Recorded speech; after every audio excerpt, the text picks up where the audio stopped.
드디어 이제 미국 문학이 참 빨리 끝내려고 했더니만은 휴강이 그동안에 많아서 자꾸 늦어졌어요. 저 계획에 차질이 생기는데, 자, 오늘은 미국 문학기행 그 유명한 어네스트 해밍웨이를 하겠습니다. 아마 여러분들이 해밍웨이라면은 다 한두 편 읽었거나 영화 몇 편 봤을 거고, 또 신문에 난가만 해도 우리나라에서 너무나 인기 있는 작가라서 많이들 조금 아실 거예요. 그래서 되도록이면은 알만한 그 부분은 빨리빨리 넘어갈 테니까 여러분들께 글 쓰는데 도움이 될 만한 것만 탁탁 추려서 할 거니까 바짝 좀 정신 차리고 들어주십시오. 이건 해밍웨이의 모습입니다. 참 보면은 남성미가 넘치는, 아마 20세기 세계 모든 작가 중에서 그 남성미 넘치는 작가로 메달권에 들어가는 금메달까지도 바라볼 수 있는 작가가 해밍웨이가 아니냐 싶습니다. 대단히 집안이 의외로 넉넉한 집안이었어요. 아버지는 영국계 이민이었고 1934년에 그 조상들이 왔으니까 그게 오래됐죠. 초기죠. 1620년에 메이플라워 파더들이 왔으니까 그 후손입니다. 그런데 이제 이 아버지가 사냥과 낚시를 즐겼고, 그런데다가 직업도 건장합니다. 산부인과 의사. 이게 이제 지금은 시카고 의과대학 전신이고, 옛날에는 이제 러시 메디컬 칼리지라 여기 출신입니다. 그런데 이제 산부인과 의사 하면 굉장히 부자로 알죠. 그 당시도 부자죠. 그런데 어머니 때문에 부자였어요. 산부인과 의사보다 어머니가 돈 더 많이 벌었습니다. 월수가 50달러 였거든. 그 처가살이 했어요. 그럼 가톨릭교 조합파, 이게 조합파라는 게 이제 청교도적이고 자연을 사랑하는 이런 겁니다. 자기의 취미와, 아버지가 자기 취미와 종교가 똑같았던 거죠. 왜? 아버지가 사냥과 낚시를 좋아했거든. 해밍웨이도 편수동화적을 좋아했잖아요. 근데 어머니는 반대입니다. 어머니는 시카고 부유한 주식 중개인의 딸로 뉴욕에서 음악적 대성을 꿈꿨던 재원입니다. 굉장히 신경질적이에요. 아버지와는 지금 반대죠. 그 대신 이제 여성미가 있죠. 오페라 가수 진출이 야망이었고, 그러다 이제 결혼함으로써 이리로 와버렸단 말이에요. 와서 그냥 그 주부 생활하기는 갑갑하니까 자기 옛날의 전공을 살려서 음악 그 학생들의 한 50여 명을 개인 레슨을 해가지고, 자, 아버지가 월수 50달러일 때 월수 1,000달러를 넘었다 그래요. 어머니 수입이. 엄청난 부자인 겁니다. 학원 강사에서 떼돈 버는 거하고 똑같습니다. 억대를 벌었잖아요. 그 과외 선생들이. 해밍웨이 어렸을 때입니다. 해밍웨이 태어났을 땐 재밌는 일하고 많아요. 나가지고 막 그 아버지가 좋아가지고 막 동네에서 데우려고 아들 낳았다고 뭐 소리 치렀다 그러고, 해밍웨이는 태어날 때부터 너무나 큰 소리를 울었다 그럽니다. 태어났을 때부터. 일리노이주 시카고 서부 교외 오크파크. 여기 뭐 워낙 지금 미국인들도 여기 안 가본 분 거의 없죠. 우리도 지난번에 가봤습니다. 이현숙 선생님 그때 같이 갔어요. 해밍웨이는 노스입니다. 북쪽 오크파크 439번지에서 출생했고, 아버지는 집 앞에서 아들 낳았다고 인디아들 보는 혼, 그걸 불어가지고 우리 아들 낳았다 그러면서 불어댔다 그럽니다. 10일 만에 체중이 배, 해밍웨이가 애가 10일 만에 그냥 배로 불어나 버렸습니다. 굉장히 빠른 거죠. 이게 지금 생가입니다. 자, 그 전부 다 생가 사진 찍은 겁니다. 인사하죠, 집이. 이거 뭐 그대로 있어요. 미국은 폭격도 안 맞았으니까. 이게 이 얼룩덜룩 옷이 이게 이제 이 옷을 나 지금도 이 옷 입고 있는데 이겁니다. 해밍웨이 박물관. 어쨌든 이 일대 가면은, 시카고 가면은 해밍웨이 관련 유적이 굉장히 많아요. 그래도 우리가 그때 못 가본 데가 있거든.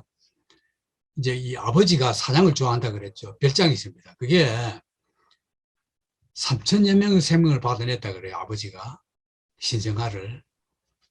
미시간주 북부의 별장 원론 레이크라는 데인데 여기를 아버지가 이제 틈만 나면 거기 가서 지내는 거예요. 여름이면은. 그런데 아들이 해밍웨이가 어렸을 때부터 아버지를 따라 다닙니다. 그래서 거기서 사냥과 낚시를 즐겼다 그럽니다. 여기는 우리 못 가봤어요. 그때 우리 여행 갈 때 여기를 하려고 해보니까 여기 가는데 그냥 하루를 잡아 먹어야 된대요. 그래서 못 가고 말았어요. 바로 그 원론입니다. 미시간. 다음에 여러분들이 미국 계신 분들은 지금 시간 여유가 있으니까 가면 앉아 천천히 그 별장까지 다 다녀보면은 그야말로 딱 글 한 편 나오죠. 멋진 글이 한 편 나올 수 있죠. 자, 어쨌든 고등학교 때 또 뭐 일화들이 많긴 한데 두 여교사가 그 장약 지도를 해가지고 했는데 이제 주로 해밍웨이가 이때는 아주 순진했어요. 구약 성서를 정독했고 의외 문학 책은 많이 봤죠. 이렇게 이제 컸다가 1917년이거든요, 이때가. 그랬는데 졸업을 3개월 앞두고, 그래, 1917년 졸업식을 3개월 앞두고 1차 대전에 지원을 해요. 그러니까 참 독특하죠. 왜냐면은 고등학교 졸업하면 뭐 어디 집에 돈도 많고 하면 대학 가거나 뭐 이럴 텐데, 아니, 그냥 그 전쟁에 지원해서 가겠다고. 그런데 눈이 나빠가 실격이에요. 이때는 이제 7월이 졸업이거든요. 숙부 추천으로 캔사시티 스타 기자가 됩니다. 그 이제 이게 여러분 이걸 감안해야 됩니다. 이때는 1917년은 미국에도 대학이 귀하기 때문에 고등학교만 나가지고 똑똑하면은 지방신문 기자가 됐단 말이에요. 지금 같으면 어림도 없죠. 대학 나와도 될까 말까.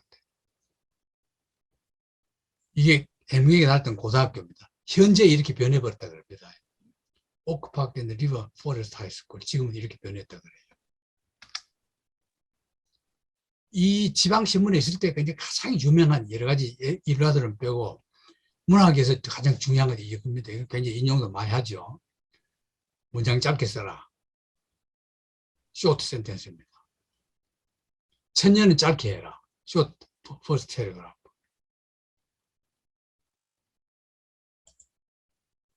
그 다음에는 생생한 표현을 해야 생생하게 해야 된다. 그렇게 하면서 특히 속어가 즐겨오려면 시전해야 된다. 이걸 좀 여러분 잊어버리지 마세요. 우리가 이제 그 모든 글 쓰는 사람들은 속담이나 뭐 수러 이런 걸 쓰라 그럽니다. 근데 그걸 그냥 쓰거든요. 서당계 3년의 풍월 뭐 이런 식으로 그냥 쓰잖아요. 그러면 재미없어요. 하도 써먹어가지고. 지금은 그걸 뭘로 바꿉니까? 식당계 3년의 라면 끓이기. 그것도 옛날이잖아요. 그럼 그런 걸 여러분들이 현대어로 바꿔가지고 우화시키는 거죠. 그렇게 하라는 겁니다. 낡아 빠진 속어 쓰지 말아라. 형사 피하라. splendid, gorgeous, grand, beautiful, magnificent 이런 따위 단어 사용하지 말아라. 그리고 이건 기자들한테 기자뿐 아니라 모든 사람들이 살아가는 철학입니다. 먼저 행동해라. 그 다음에 말해라. 행동해보고 말해라. 말 먼저 하고 행동하지 말고 행동 먼저 해라. 이게 해밍웨이 거의 일생의 교훈이 됩니다. 물론 이게 만년에 가면 이제 달라져요. 자, 이렇게 해서 이제 미국에서 군에 입대하려다가 실패하고, 자원 입대했다 눈이 나빠 실패하고는 이 대리군 소속으로 지원합니다. 그러면 1917년에 왜 지원했냐면은 2차 세계대전은 언제입니까? 여러분 알다시피 1914년에 일어나서 1918년에 끝나는 전쟁이거든. 1918년 11월 11일에 끝난단 말이죠. 그러면 이제 1914년에 전쟁 처음 났을 때는 미국이 1차 세계대전에 가담 안 했어요. 안 하고 미국은 야가 빠져가지고 장사만 합니다. 독일과 세계 전체가 싸우는데, 유럽 전체가 싸우는데 미국은 그 전쟁에 가담 안 해요. 영국과 프랑스가 막 그렇게 함께 참여해 달라고 하는데 안 해줘. 안 하고는 양쪽 다 장사해요. 독일에도 무역하고 영국, 프랑스에도 무역하고. 그 상대 싸우는 양쪽 다 장사하다가 결국은 나중에 점점 더 그 독일이 강해지면은 미국에도 해가 온다. 그래서 이제 유럽 측에 서서 반독일 전쟁 1917년에 참전합니다. 그러니까 참전한다 이럴 때 그냥 그 소식 듣고 해명에는 그냥 나도 군에 가자 이런 거예요. 첫 머리에서. 그러니까 참 용감한 청년이죠. 용감한 청년이 좋게 말하면 용감한 청년이고 좀 노골적으로 말하면 간태기가 번 겁니다. 굉장히 고등학교 때부터 그런 생각했으니까. 이태리군에 가서 전입자 요원으로 유럽 전선에 종군해가지고 북이태리에서 중상을 당해요. 1918년에 7월 8일에. 그래서 밀라노 야전병원에 갑니다. 그래서 6개월 동안 요양했거든. 하다가 그 간호사가 연약해가지고 막 안 가려고 하다 결국은 정밀 검사에서 들통나가지고 그냥 강제로 퇴원시켜가지고 전선에 갑니다. 그러다 이제 그제 이제 무기에 잘릴 거라 소재가 바로 여기입니다. 이거 거의 자기 실화에다가 플러스 알파 거짓말 못한 겁니다. 그때 간호사, 실제로 있었던 간호사가 바로 캐서린 바클리라는 여자입니다. 캐서린 바클리 모델입니다. 그 무기에 잘릴 거라에 캐서린 바클리라고 나오는 여자, 그 실존 모델이 이 인물입니다. 여기에서 그 원래 본명은 실존 인물 본명은 에그니스, 26세기 독일계 뉴욕 출신 여성으로 미모에다 유머를 사다. 바로 이 여자입니다. 뉴욕에서 간호사 교육을 받아가지고 파견된 여자입니다. 선명해 보이죠? 이 에그니스거든. 이 여자는 그 펜실바니아에서 필라델피아에서 태어나서 워싱턴에서 교육을 받고 사서입니다. 도서관 사서. 사서를 있다가 더 신나는 걸 찾아보자 하고는 간호사 훈련을 받아가지고 뉴욕에서 간호사 훈련 받아가지고 미국 전입자에 지원했어요. 그래서 거기에 이제 떨어져 왔다 이 말이에요. 1918년 6월 15일에 유럽으로 가서 첫 배치가 그 밀라노에 그 전입자 야전병원 그 용감성과 그야말로 그냥 놀랄 만한 커맨더를 추천할 만한 그 봉사정신.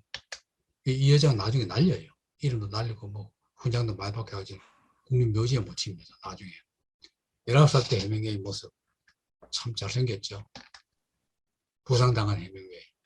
저렇게 밀라노 병원에 입원했을 때입니다. 입원 중일 때. 아프지도 않는데 그냥 보통 때는 생각이 저렇게 웃다가 의사만 오면 찡그리는 거예요. 꾀병이 꾀병. 그래 이 에그네스하고 둘이 연애를 해가지고 결혼까지 계획했는데 이 여자가 귀국한 뒤에 만나지도 않아요. 그 딴 남자랑 결혼해버립니다. 나중에 다 해명의 소설에 나와요. 이 여자가 2번 결혼해요. 첫 번째 남편은 이런 사람이고 두 번째 남편은 이런 사람이고 죽은 뒤에는 국립묘지에 묻혔습니다. 워싱턴 국립묘지에. 그만큼 그 기여를 했다 이 말이에요. 미군에다. 간호사를 기여했다고 국립묘지에 묻힌 겁니다. 이태리에서 훈장을 받고 1918년 11월 11일에 독일에 항복하고 진영 끝난 뒤에 그 이듬해 이태리에서 훈장을 받고 영금도 받고 토론토에서 그 지방지 신문 기자가 됐다가 시카고로 가서 또 이런 그 월간지 기자가 됐다가 시카고 트리뷴지에서 기자는 안 되고 시카고는 이미 지방으로 크기 때문에 학력도 별로 없고 고등학교만 나오고 이런 거죠. 정식 기자는 안 되고 어떤 사건 나면은 이거 너 취재해라 하면 기자 대신 가서 취재해주고 돈 받고 하는 그런 데 이제 있었습니다. 이랬을 때 이 시카고입니다. 지금 시카고에 그 시카고 학파가 있습니다. 문단 시카고 학파가 있어요. 그때 이제 유명했던 게 누구냐면은 셰우드 앤더슨 이 해명에게 굉장히 중요한 역할을 한 사람이거든요. 셰우드 앤더슨 그 다음에 칼 센트버그의 시인입니다. 셰우드 앤더슨은 작가고 센트버그는 시인이고 드라이저 이게 작가고 드라이저는 유명한 아메리카의 비극 그 원작자입니다. 이것도 굉장히 유명해요. 드라이저 등과 시카고 그룹 되어가지고 이 사람들 도움받아가지고 이제 활동을 하면서 8세 연상의 여자 첫 아내입니다. 해드리와 결혼합니다. 참 자유분방해. 여자입니다. 8세 연상. 8세 연상이니까 여자가 입장에서 볼 때는 뭐 따라다니까 좋아한다 해도 뭐 그러다가 1년 9회 끝에 결혼 성공해요. 그래가지고는 파리로 가요. 파리. 이제 5년 후에 해밍웨이가 또 다른 여자가 생겨버립니다. 그래서 헤어지는데 파리에서 만난, 그래가지고 첫 아내는 파리에서 만난 다른 기자하고 또 재혼을 해버리고. 자, 어쨌거나 스타즈 특파원이 되어서 파리로 갑니다. 그리고 갔다가 가는데 관광을 위해서 대서양 연안 비고를 거쳐가지고 북상해서 이제 파리 시대가 됩니다. 이때 해밍웨이 모습입니다. 아, 요야 참 매력있죠. 키도 크고 핸섬하고 근육질이고 어깨가 널찍하고 갈색 눈알에다가 장미처럼 붉은 이 치크턱, 그 다음에 턱이 요래 탁 네모진 턱, 그 다음에 부드러운 목소리의 젊은이. 이게 이제 딴 사람이 해밍웨이를 묘사한 겁니다. 다른 파리에 있던 그 당시 다른 분들이 해밍웨이, 이때는 아직 소설가가 아니거든요. 기자 시절이거든. 그걸 보고 묘사한 겁니다. 이때 파리 얘기는 여러분들이 나중에 상식적으로 알아두십시오. 파리 여행 가더라도 셰익스피어 앤드 컴퍼니라는 미국 출신의 실베 비치라는 분이 그 경영을 했는데 이게 거의 본부가 돼요. 모든 문학 자료, 희귀 자료 이런 책방입니다. 조그마한 서점이에요. 이게 본부 역할을 해요. 다 거기 오면 거기서 만나가지고 어디 술 마시러 가고 이럽니다. 약속을 그어서 해가지고. 미국 사람으로 파리에 머물렀던 지식인, 예술가, 뭐 화가, 뭐 이런 사람들은 다 그 근거지가 셰익스피어 앤드 컴퍼니 여기입니다. 아내하고 둘이 스페인 여행 중 앤더슨 소개로 셰우드 앤더슨입니다. 소설가. 여자입니다. 이거는 게르트루트 슈타이너는 여자입니다. 이름은 아주 남자 같은데. 이걸 이제 게르트루트 슈타이너라고 하고 거트루트, 뭐 절트루트 이렇게 뭐 한데 나는 그냥 독일계 비슷해가지고 게르트루트 슈타이너 이렇게 읽는데 정확한 건 뭔지 모르겠어요. 이 여자가 유명한 여자입니다. 파리에 있는 파리의 파리 문화계의 마담 계급입니다. 이 여자 자신도 소설가예요. 소설가이자 평론가입니다. 물론 해밍웨이보다 손이죠. 그런데 이 여자를 소개받아요. 이래가지고 이 여자가 해밍웨이에게 문장을 딱 이렇게 보고 습작해오를 딱 보고는 집중론, begin over again and concentrate. 반복해서 집중해서 완전히 초점을 맞춰라. 컨센트레이트. 딱 그 거기에 초점 맞추는 거. 그런 사고 훈련을 해요. 여러분들이 문장 공부 잊어버리지 마세요. 뭐 딱 하면 그걸 가지고 계속 반복해서 생각을 하고는 거기에 초점 맞춰가지고 그것만 가지고 생각하라. 그러면서 그래 하면서 강조하는 법을 뭐냐. 반복해라. 반복적인 강조를 써라. 문장에다가. 좋아하다를 미시간 북쪽에서 한년에서 8회 무기에 잘라 끌어라 한년에서 그리고를 25회 반복해요. 그러면 문장이 짧잖아요. 짧은데 계속 이렇게 같은 단어를 반복했다 이 말 그런 뜻입니다. 그리고 에즈라 파운드인데 지난번에 한번 했죠. 여러분들 강의해 줬어요. 뭡니까? 지하철역에서 가는 거. 그 원래 길이가 엄청 긴 그 장시까지는 아니라서 긴 시였는데 오랫동안에 그 퇴고를 하면서 마지막에 지하철역에서 이행입니다. 이행. 두 줄로 딱 줄어버렸습니다. 그게 그 시 공부한 데서 세계 문학사에서 유명한 퇴고, 에즈라 파운드. 퇴고 예를 들 때는 에즈라 파운드를 예를 들어야 돼요. 지하철역에서 가는 거. 유명한 얘기죠. 그 이제 이 겔트르 슈타인이라는 그 여성이 그 데모가 문학의 데모가 에이라 파운드와 프로벨 이런 예를 들어주면서 형사를 다 삭제하라고. 해밍웨이는 이미 기자 시절에 형사를 삭제하고 명사 동사 쓰는데 그거 대고 또 더 삭제해라. 이렇게 또 이제 강조를 한 겁니다. 토론토에서 제네바 취했죠. 해밍웨이가 먼저 가고 뒤따르던 아내가 리옹역에서 프랑스 리옹역에서 해밍웨이가 썼던 그 이 원고를 다 두고 취재자 갔는데 무슨 말인지 알겠죠. 파리에서 해밍웨이가 제네바로 취재를 먼저 가고 아내 보고 너 나중에 오너라 했는데 이 역에서 해밍웨이 그 아내가 먼저 남편을 미리 배려한 거예요. 자기 쓴 원고 퇴고라도 하게 원고를 내가 챙겨가지고 하고는 그야말로 발표도 안 한 원고를 아내가 가방에다 넣어가 들고 가다가 기차역에서 잊어버려요. 화나겠어요? 안 나겠어요? 여러분 같으면. 여러분도 아마 되게 화낼걸. 아니 그냥 완전히 없어져 버린 겁니다. 그 썼던 원고가. 아내가 임신했고 토론토에서 낳았고 다시 파리에 와서 트랜스애틀란틱 리뷰 기자가 돼가지고 이때 해밍웨이입니다. 27세 때 해밍웨이와 그 아들. 그 다음에는 팜프로나 여길 제일 자주 갔어요. 툴 좋아해가지고 스페인. 팜프로나 이건 여러분들이 태양은 다시 떠오른다 그 영화를 보면은 이 장면이 아주 잘 나와요. 독특한 투입니다. 여러분 영화 보면은 투사하고 이렇게 직접 붙어하는 것도 있고 여러 사람이 일에 하는 것도 있고 일에 하다가 나중에 어떻게 하냐면은 청년들이 딱 그 투장을 빠져 나와가지고 골목으로 도망가면 황소가 뒤에 따라와요. 그럼 막 그걸 도망가다가 골목 그 어떤 뭐 집 있으면 막 창문틀에 매달리기도 하고 피해야 됩니다. 이래 합니다. 그걸로 나왔죠. 여기서 구경하고 이 뒤에 이제 황소가 막 따라오거든. 따라오면 황소는 막 받아버려요, 사람을. 그러니까 이렇게 막 올라가서 피하는 겁니다. 이게 팜프로나의 경기의 특징이거든.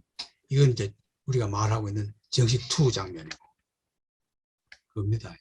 근데 여러분 상식을 알아두세요. 투에 나갔던 고기는 굉장히 비싸대요. 투 경기가 있던 날 투사에 의해서 죽은 쇠고기가 엄청 비싸대요.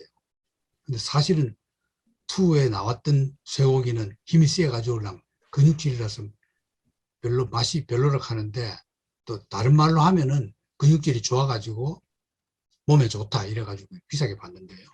투가 있는 날만 투장 부근에 있는 그 식당에 가야 그 맛을 볼 수 있답니다. 돈 더 주고. 네. 자, 그러면 이제 새 아내가 생깁니다. 그럼 해밍웨이 이래요. 요 첫 아내 빼놓고 그 뒤부터 아내는 딱 기자 출신입니다. 여기자. 자기하고 취재하거나 함께 취재하다가 연애해가지고 다 아내가 돼요. 그리고 이제 평생 4여자를 거쳤는데 해밍웨이가 하나 빼고 셋은 다 기자 출신 여자입니다. 소설집 우리들 시대 이걸 냈고 파리 생활의 종집을 상징하는 해는 또다시 뜬다. 이게 이제 로스 제너레이션. 로스 제너레이션 하면 여러분 머릿속에 떠오르는 건 누굽니까? 피츠제랄드죠. 피츠제랄드. 피츠제랄드 다 알죠?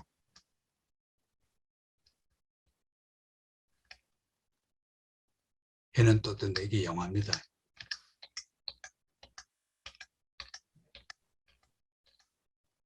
자, 두 번째 안에 생겼죠? 폴 마리, 파이프, 보그라는 거 파도죠. 물결. 보그지 기자였고 파리에서 활동 중에 25년부터 해밍웨이와 교제하다가 해밍웨이가 이혼한 후에 교제하다가 아내한테 들켜요. 들키니까 아내가 그냥 멀리 해버리고 아내대로 또 연애를 합니다. 파리에 와 있던 다른 특파원하고 연애를 해요.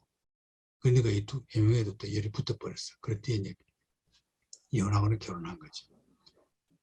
이 여자는 독실한 가톨릭 집안에 성장했고 해밍웨이도 가톨릭 신앙을 바꾸었고 일인하자마자 존 더스 패서스를 했죠. 존 더스 패서스가 해밍웨이에게 야, 우리 살기 좋은데 키웨스트 가봐라. 그거 좋더라. 나도 그 별장 있다. 너도 그리 오너라. 이래서 해밍웨이가 키웨스트로 가게 된다 이 말이에요. 자, 두 번째 부인입니다. 첫 번째 아내는 8세 연상이거든요. 이 여자는 훨씬 젊어요. 그러니까 연상의 여인도 아내를 삼아봤다가 아주 어린 여인도 아내를 삼아보고 안 해본 게 없어요. 이게 키웨스트입니다. 키웨스트. 9년 동안 살았던 집입니다. 거의 10년 살았죠. 여기를 가봤죠. 이 집은 하도 유명하니까 그 키웨스트를 가면은 해밍웨이 이것뿐이 아니고 해밍웨이가 자주 가던 맥주집부터 뭐 온갖 그 이 시내에 해밍웨이의 그 유적과 해밍웨이 사진 이게 다 걸렸기 때문에 키웨스트는 꼭 한번 가볼 만해요. 가는 길도 자동차를 가면 아주 좋아요. 너무나 낭만적인 드라이브 코스입니다. 고양이를 얼마나 좋아했는지 난 해밍웨이를 다 좋아하는데 고양이 좋아하는 건 싫어. 고양이 묘지가 따로 있습니다. 키웨스트 집에 보면 집 뒤 정원에 보면 이런 섹션이 나와요. 이현수 씨 기억나죠? 고양이 영면, 고양이 그동안 죽어가지고 묻혀있던 거 다 이름 명패까지 다 붙여놨어요. 해밍웨이 단골 술집 시내에 있습니다. 여기를 가봤어요. 그 집에 붙어있는 각종 사진들. 이것도 우리 문학기행 1회입니다. 고기. 아, 고기가 이렇게 커요. 해밍웨이입니다. 이건 나중입니다. 스페인 갔을 때. 스페인 갔을 때. 아, 이건 여러분 알아두세요. 이제 이때 되면 이제 해밍웨이가 돈을 벌거든요. 돈 벌어가지고 자기가 별 하나 사요. 낚싯배를. 그 낚싯배 이름이 필라입니다. 필라. 이 필라에 대해서 내가 나중에 설명하겠는데 이건 해밍웨이 동상이고 술집에 있는 겁니다. 이게. 딴 데 있는 거 술집에 이런 동상이 있어요. 여기 와서 사진도 찍고 이 밖은 전부 다 술집이에요. 술집 홀이에요. 아들을 둘 낳는데 두 번째 아내가 두 번 다 난산이었어요. 그래서 무기여 잘리거나 마지막 장을 39번이나 고쳤었다. 아내의 난산을 보고 다 생생하게 자기가 체험했으니까 얼마나 여자들이 그 산통이 고통인가 잘 알잖아요. 이래서 무기여 잘리거나 마지막 장을 39번이나 고쳤었다. 이게 바로 자기 아내 애 놓는 거 보고. 해밍웨이 스페인에서 갤홈 만나면서 두 번째 아내가 금이 갑니다. 그래서 40년에 이혼을 하게 된 거예요. 이게 근데 사실 해밍웨이는 내 아내 중에서 두 번째 아내가 제일 가정적이고 좋았다 그래요. 근데 결국 이제 그 같이 못 산 이유가 있어요. 이제 세 번째 아내거든. 세 번째 아내는 마르타 갤혼입니다. 미국 태생의 소설가고 여행가고 20세기 가장 위대한 종원 기자 한 사람이에요. 이 여자 자체가. 그러니까 같이 못 살죠. 남자가 활동적이면 여자는 좀 가정적이어야 되는데 여자도 함께 취재 다니니까. 해밍웨이가 36년부터 만나 사귀면서 스페인 내정을 공동 취재하고 그러다 이제 결혼한 거거든. 1940년 해밍웨이가 폴린과 이혼한 후에 17일 만에 결혼합니다. 이게 좀 심하죠. 이게 법률적으로 무슨 되나?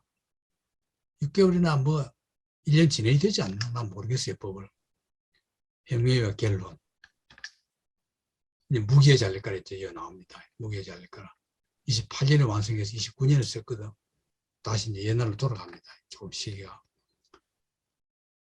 무기여 잘릴거라 가장 중요한 그 배경이 되는 카포레토 전투인데 이건 여러분 뭐 너무 좀 이래 좀 해박한 지식을 가지려면은 이런 걸 알아두시고 그런 해박한 지식 같은 건 난 필요 없다는 분은 몰라도 돼요. 이게 1차 대전 때 독일이 가장 이 화학 무기를 써가지고 그냥 전 연합 그 적국 연합군들이 완전히 그냥 막 그 이 화학 무기에 그냥 감염돼 가지고 막 못 견딘 이태리군 괴멸 현상을 가져온 이 전투는 유명합니다. 해밍웨이는 여기 직접 참전 안 했어요. 그러나 1차 대전 때 카브레도 전투가 유명해졌다. 그걸 이제 무기의 잘리거리는 언급을 하고 있습니다. 근데 이 무기의 잘리거리는 전쟁 소설입니다. 전쟁 소설인데 주제는 뭡니까? 반전 소설이에요. 그 엄격히 말하면 무기의 잘리거리 주제는 뭐냐 하면은 1차 대전을 배경으로 한 반전 소설 이래에 맞은 겁니다.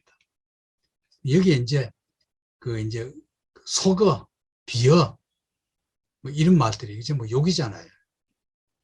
이런 말들 써가지고 검열에 걸려가지고 나 다 이렇게 바꿨다 그럽니다. 대시라는 말 바꿨고 작가가 고쳐진 걸 펜으로 삽입시켰다 그럽니다.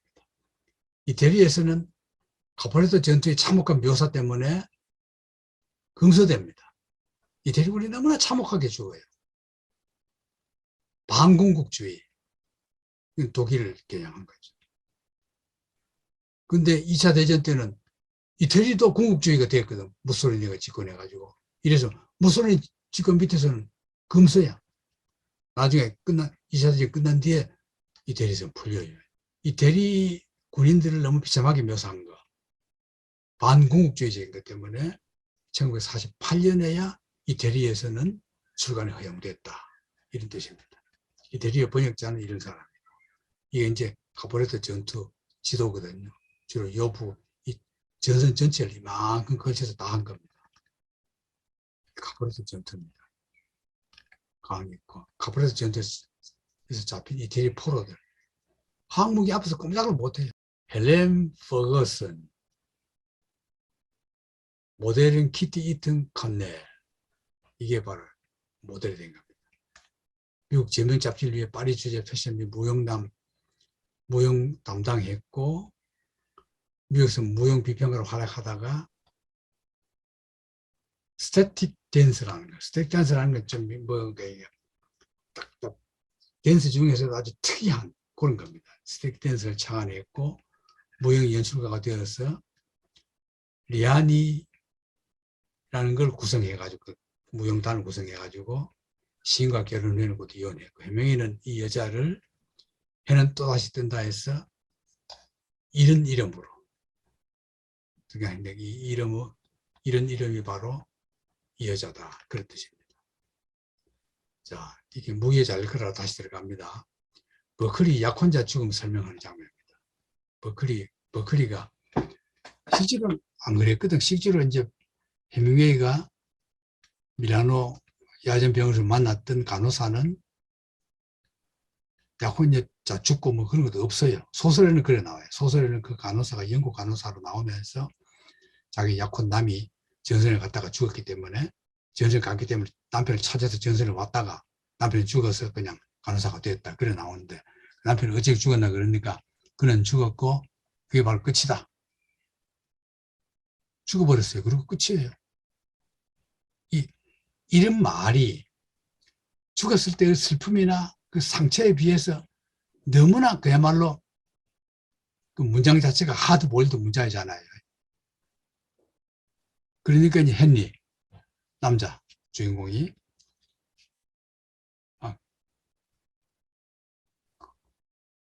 그랬어? 뭐 아니면 뭐 그랬어? 조금 부정적으로 그럴 수 있어? 뭐 이런 그야말로 신통찮은 대답을 한 겁니다.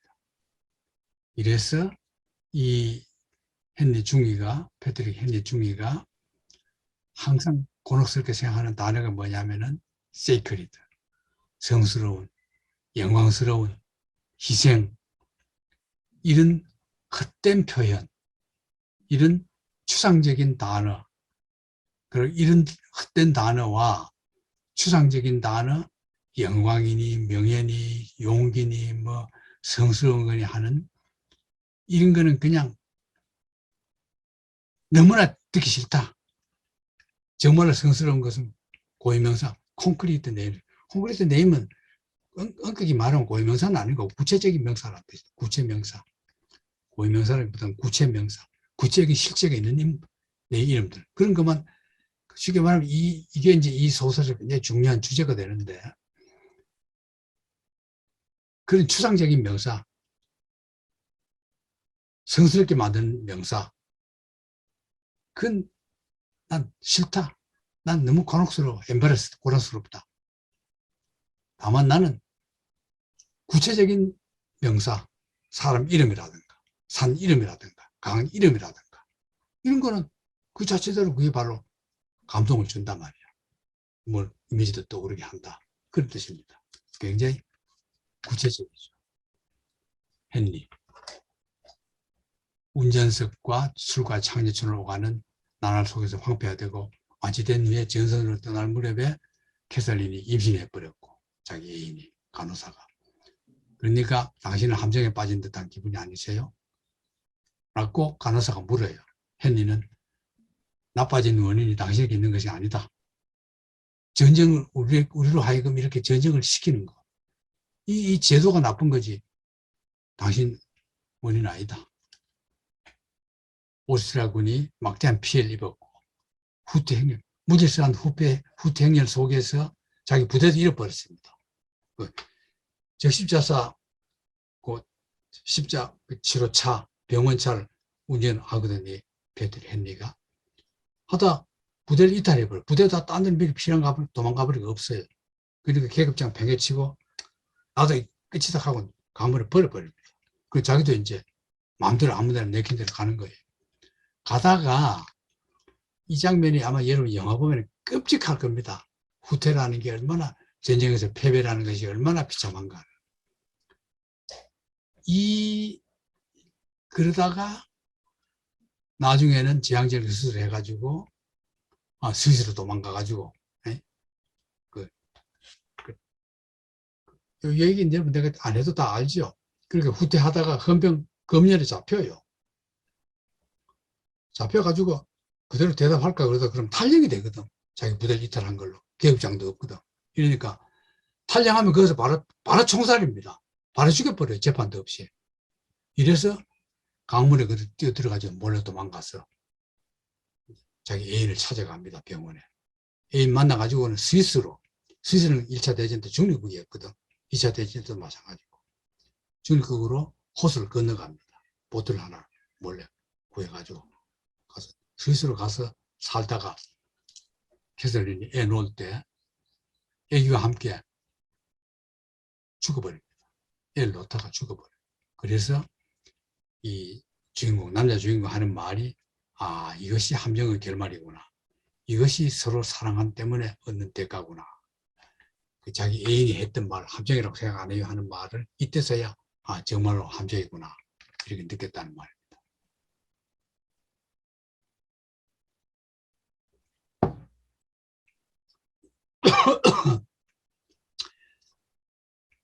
이 장면이 나는 이 소설에서 제일 인상에 남아요. 이제 자기 아내가 이제 막 못 견뎌. 진통하는 동안에. 그러니까 이제 남편이 말합니다. 나에게 해달라고 하시면 그 없어? 캐서린이 애칭이죠. 뭘 갖다 줄까? 캐서린은 그냥 웃어. 없어요. 조금 있다가 다른 여자와 우리들이 하던 것과 같은 짓을 하지 말아요. 똑같은 말은 하지 말아주세요. 네? 참, 여러분도 이런 마음이 들 것 같지 않아요? 여성 심리에. 그러니까 안 하고 말고. 하지만 당신에게 좋은 사람이 생기길 바라요. 그러니까 난 그런 거 필요 없어. 말씀이 너무 많습니다. 의사가 와서 말 너무 많다. 주인께서 남자 나가줘야겠다. 나중에 다시 와라. 부인이 돌아가신 게 아니다. 쓸데없는 생각해서 안 된다. 살 텐데 왜 그러냐. 이렇게 의사가 위로하는 거죠. 사실 죽는데. 그러니까 캐서린 알았어요. 집에 돌아가서 매일 밤 당신하고 같이 살 테예요. 여자가 막 아파가지고 막 신음하다가 조금 괜찮아졌을 때 이런 대화를 하다가 내가 안 죽고 반드시 살아난다. 가서 집에 가서 당신하고 같이 살겠다. 그러다 결국 죽어요. 근데 의사가 남자 보고 밖에 나가라 하니까 캐서린도 나가라. 이때부터 얼굴은 잿빛이야. 여자 얼굴은. 나 바로 이 밖에 있겠어. 밖에라 기다리거든. 근데 캐서린 걱정 말아라. 조금 더 안 무섭다. 비열한 함정이다. 당신은 마음이 단단한 여자야. 사랑스러운 여자야. 복도에서 오래 기다렸어. 간호사가 나와서 부인께서 위독하다. 걱정이에요. 죽었어? 아니요. 하지만 의식이 없어졌어. 대신 출혈되었어. 안 된 겁니다. 막아낼 수 없었어. 그러면 그 출혈로 죽은 겁니다. 방으로 들어가 캐서린이 숨을 거둘 때까지 옆에 붙어 있었다. 그녀는 쭉 의식이 없었다. 숨을 거둘 때까지 그다지 오래 걸리지 않았다. 이게 마지막 장면입니다. 이러고는 이제 나오는 거예요. 혼자 병원으로 걸어가는 거죠. 근데 이게 여러분 우리 스위스와 남불을 우리가 그때 문화경험을 했거든요. 그때 얘가 또 기억나죠? 이정희 선생님 아마 기억하실 거예요. 스위스에 쭉 돌아다니면서 사실 스위스가 해밍웨이 유적이 있어야 되거든. 근데 별로 없어요. 이때 건너갔던 호수가 마조레 호수입니다. 마조레 호수가 35km를 건너가지 스위스 마을로 가거든. 가서 알프스 남방의 소재예요. 이태리 롱바르디와 스위스 티치노, 로카르노 이런 것과 맞붙은 곳이 바로 마조레 호수란 말이에요. 그리고 해밍웨이 트레일이라는 것이 스위스에 있습니다. 몽뚜레 이게 해밍웨이 트레일 해가지고 지금은 이렇게 아주 멋진 모양의 철도가 다니고 있습니다. 이게 맞아요. 이게 건너갔던 호수거든. 이태리 롱바르디고 이 마을에서 스위스로 넘어가는 겁니다. 스위스 로카르노. 근데 이제 스위스에 가면은 몽뚜레가 굉장히 유럽의 거장들이 이 도시를 다 다녀간 그 바로 몽뚜레입니다. 그래서 이제 그때 몽뚜레 갔을 때 이거는 이제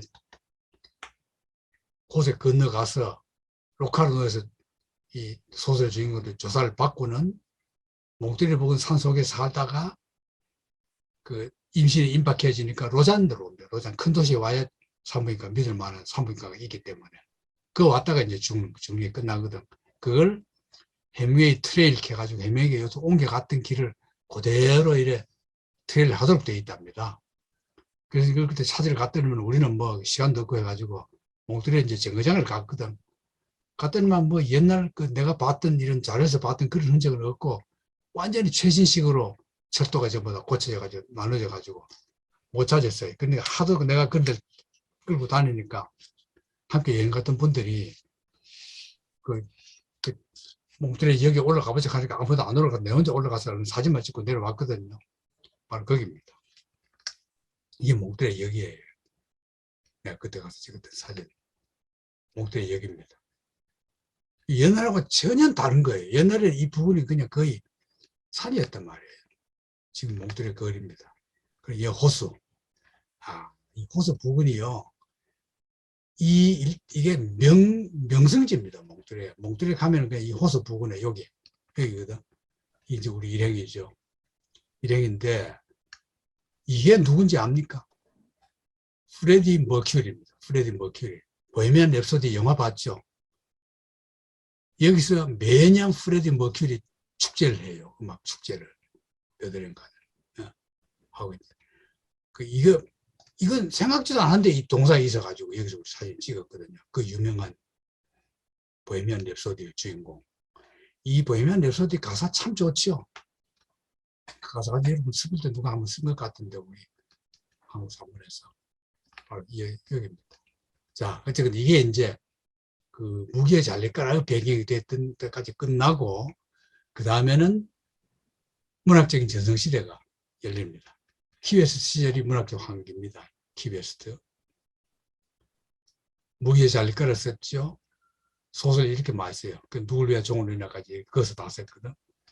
이 동안에 세월은 해명이 집혀진 타작이 아까 봤던 그대로 나오는 겁니다. 그 다음에 이제 키웨스트 있을 때 이제 보트를 샀단 말이죠. 보트 이름이 필라입니다. 이게 보트거든. 이게 해밍웨이예요. 이게 필라죠. 키웨스트. 근데 이게 뭐냐면은 필라라는 이름을 여러분들이 기억하시라고. 아, 해밍웨이 보트 이름도 필라였고, 둘리의 종리나는 소설에 나오는 여자 파티산 리더, the woman leader of the partisan. 그 리더 이름도 필라입니다. 그래서 보트 이름과 둘리의 종리에 나오는 파티산 여자 대장 이름도 필라다. 이거는 도스페소스, 존 도스페소스. 둘이 아주 막역했습니다. 친했습니다. 존 도스페소스는 저는 내가 했죠. 공산당원이었다는.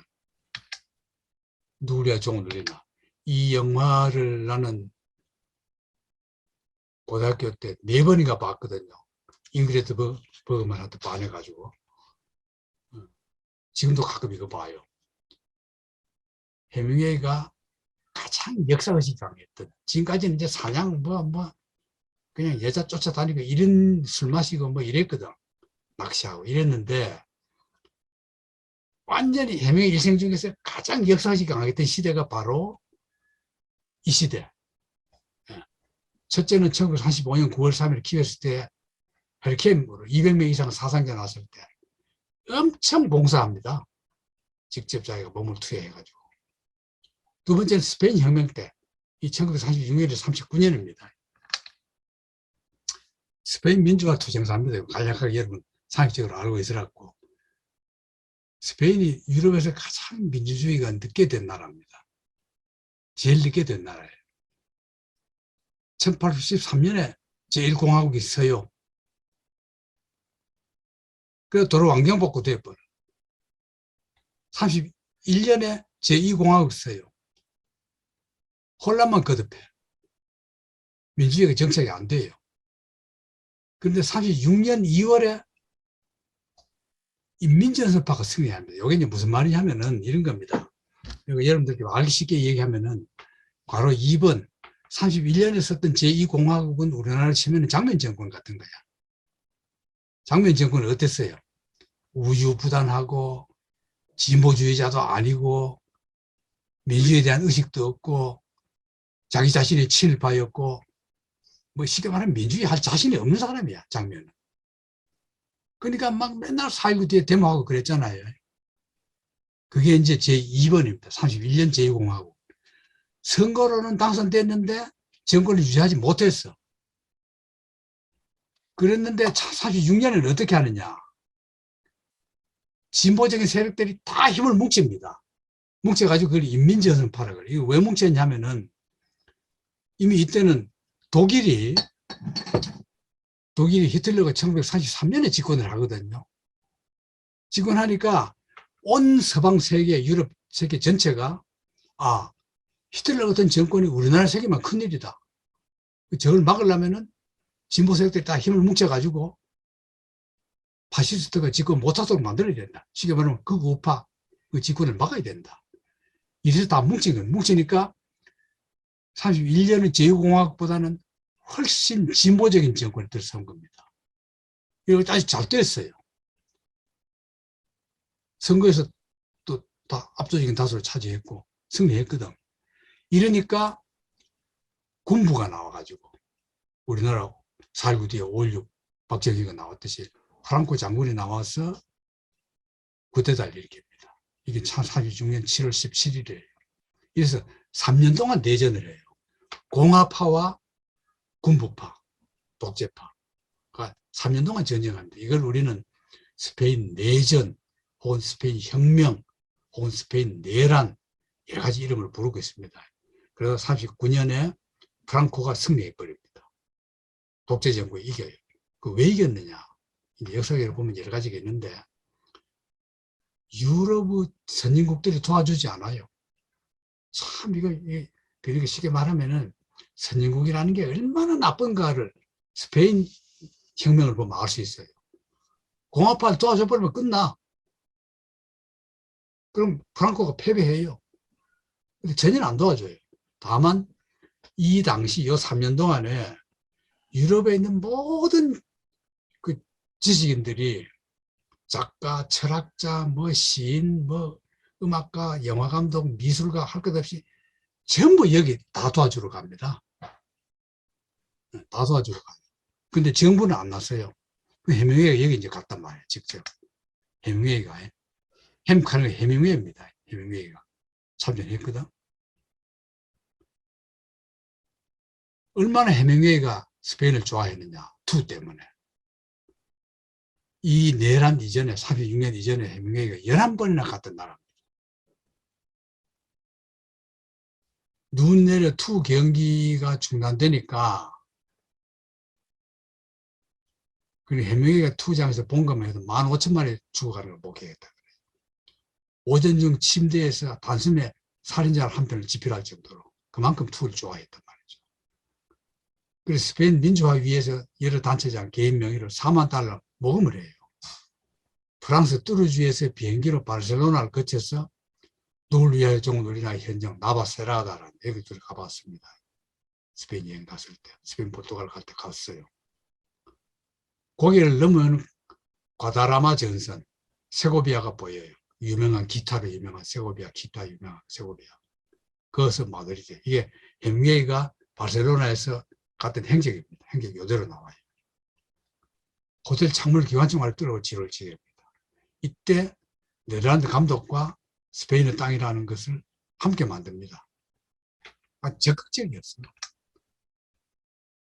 일시귀국해요. 37년에. 전미작가회의에서 반나치, 히틀러 죄를 크게 놔두면 안 된다. 스페인도 죄를 두면 안 된다. 프랑코도 나치, 히틀러하고 똑같은 인간이거든. 그래서 루즈벨트를 위해서라기보다는 미국 정부는 스페인 공화제, 스페인 민주주의를 도와줘라. 호소하려고 백악관에 가서 자기가 만든 스페인 땅이라는 그 실록을 보여준 겁니다. 보여준 루즈벨트는 수고했다 하고 뭐 잘 봤다 하면서도 정부 차원에서 안 도와줘요. 실패한 거죠. 설득해서. 루즈벨트만 아니라 처칠 비롯해서 그 유럽의 모든 정치인들이 다 안 도와줬습니다. 그래서 스페인 민주주의가 실패한 거예요. 8월 14일에 다시 스페인에 갔어. 아라곤 전선 캘리포니아 대학 교수 누굴리의 종을 누리는 모델이 된 겁니다. 로버트 메리맨이라는 만나요. 38년에 다시 귀국했다가 산악전에 이젠 점점 구테타 군인들이 도시를 점령하니까 산에 들어가서 빨치산이 된 겁니다. 빨치산들 도올렸고 빨치산들이 필요한 물품은 다르거든요. 챙겨가지고 또 갑니다. 대단하죠. 그때 스페인에서 만난 여자가 바로 갤론입니다. 그리고 또 뉴욕 왔다가 또 스페인 갔다가 12월에 귀국합니다. 이때는 영국 귀국입니다. 이미 스페인은 그 군인들 손에 넘어가 버렸어요. 이때 이제 만나가지고 앙드레 말로라는 프랑스 유명한 소설가를 만나서 우리 스페인 전역 이걸 주제를 가지고 소설을 하나씩 쓰자. 그래서 해밍웨이는 누구의 종을 썼고 앙드레 말로는 희망이라는 게 이만한 소설인데 굉장히 좋은 소설입니다. 이렇게 좋은 소설을 우리나라에서는 절대 안 읽어요. 우리나라 번역되어 있습니다. 희망치만 나와요.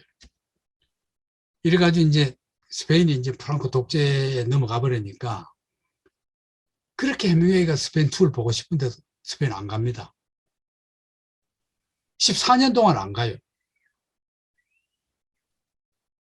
투옥 중인 동지들을 생각하면서 투어를 구경하려면 멕시코 가서 구경해요. 언제 갔느냐? 14년 뒤에 정치범을 다 석방했다 소식을 듣고 그때서야 스페인을 방문합니다. 그만큼 스페인의 민주주의를 사랑했어요. 이게 그 영화입니다. 그 영화. 자, 오늘 여기까지 하고 다음 주에 요 뒤에 얘기를 하도록 하겠습니다.